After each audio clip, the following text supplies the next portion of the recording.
നിങ്ങൾ തന്നെ അവനെ കൊണ്ടുപോയി ക്രൂശിച്ചു കൊള്ളുവിൻ. എന്നാൽ ഇവനിൽ ഞാൻ കുറ്റമൊന്നും കാണുന്നില്ല.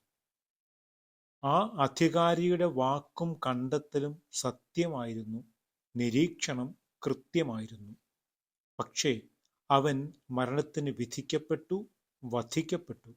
കാരണം അധികാരം നഷ്ടപ്പെടാതിരിക്കാൻ ആൾക്കൂട്ടത്തെ പ്രീതിപ്പെടുത്തുക മാത്രമായിരുന്നു പീലാത്തോസിന്റെ ലക്ഷ്യം.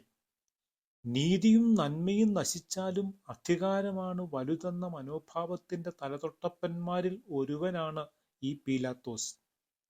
ഒരു കൈകഴുകൽ കൊണ്ട് ചെയ്തതെല്ലാം മാറിക്കൊള്ളുമെന്ന് ധരിച്ച ഭീരുവായ വിഡ്ഢിയായ ഭരണാധികാരി.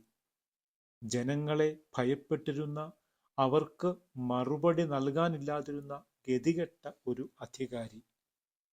മരിച്ചു കഴിഞ്ഞപ്പോൾ കൊലവിധി നടത്തുവാൻ നേതൃത്വം കൊടുത്ത ശതാധിപൻ പറഞ്ഞു, ഈ മനുഷ്യൻ തീർച്ചയായും നീതിമാനായിരുന്നു. കുറ്റവാളികൾ രക്ഷപ്പെടുകയും രക്ഷപ്പെടുത്തുകയും കുറ്റകൃത്യങ്ങൾ മഹത്വവൽക്കരിക്കുകയും നിസ്സാരവൽക്കരിക്കുകയും ചെയ്യുന്ന ഈ കാലസന്ധിയിൽ ചെയ്യാത്ത തെറ്റിന് ശിക്ഷ അനുഭവിക്കുന്ന എത്രയോ നിരപരാധികൾ നമുക്ക് ചുറ്റുമുണ്ട്.